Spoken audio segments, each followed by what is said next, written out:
शीतला माता, जिन्हें स्वच्छता एवं आरोग्य की देवी माना जाता है।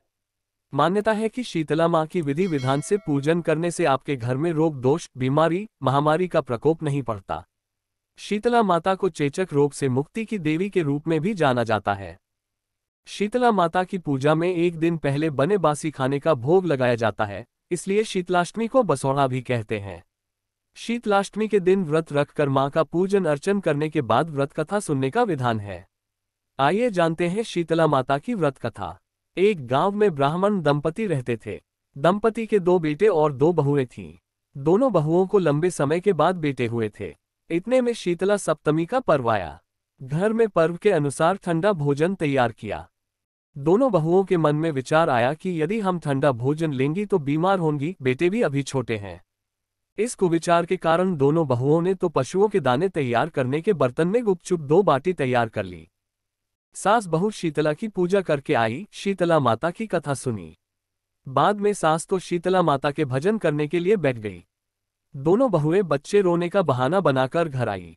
दाने के बर्तन से गरम गरम रोटला निकाले, चूरमा किया और पेट भर कर खा लिया। सास ने घर आने पर बहुओं से भोजन करने के लिए कहा। बहुएं ठंडा भोजन करने का दिखावा करके घर काम में लग गई।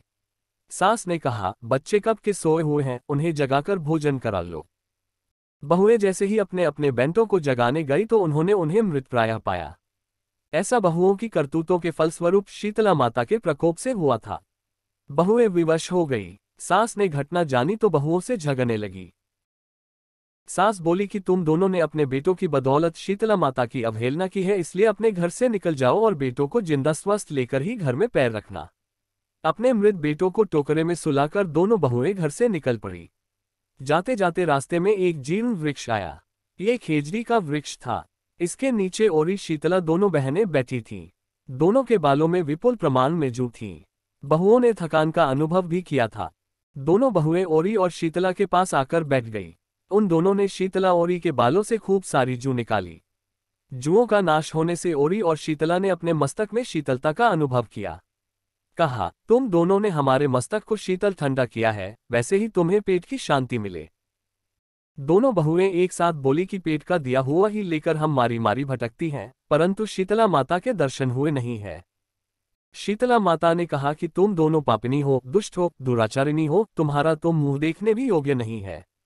शीतला सप्तमी के दिन ठंडा भोजन करने के बदले तुम दोनों ने गर्म भोजन कर लिया था। ये सुनते ही बहुओं ने शीतला माताजी को पहचान लिया। देवरानी जेठानी ने दोनों माताओं का वंदन किया। गिड़गिड़ाते हुए कहा कि हम तो भोली भाली हैं, अनजाने में गरम खा लिया था। आपके प्रभाव को हम जानती नहीं थी। आप हम दोनों को क्षमा करें। पुनः ऐसा दुष्कृत्य हम कभी नहीं करेगी। उनके पश्चाताप भरे वचनों को सुनकर दोनों माताएं प्रसन्न हुईं। शीतला माता ने मृतक बालकों को जीवित कर दिया। बहुएं तब बच्चों के साथ लेकर आनंद से पुनः गांव लौट आई। गांव के लोगों ने जाना कि दोनों बहुओं को शीतला माता के साक्षात दर्शन हुए थे। दोनों का धूमधाम से स्वागत करके गांव प्रवेश करवाया। बहुओं ने कहा, हम गांव में शीतला माता के मंदिर का निर्माण करवाएंगी।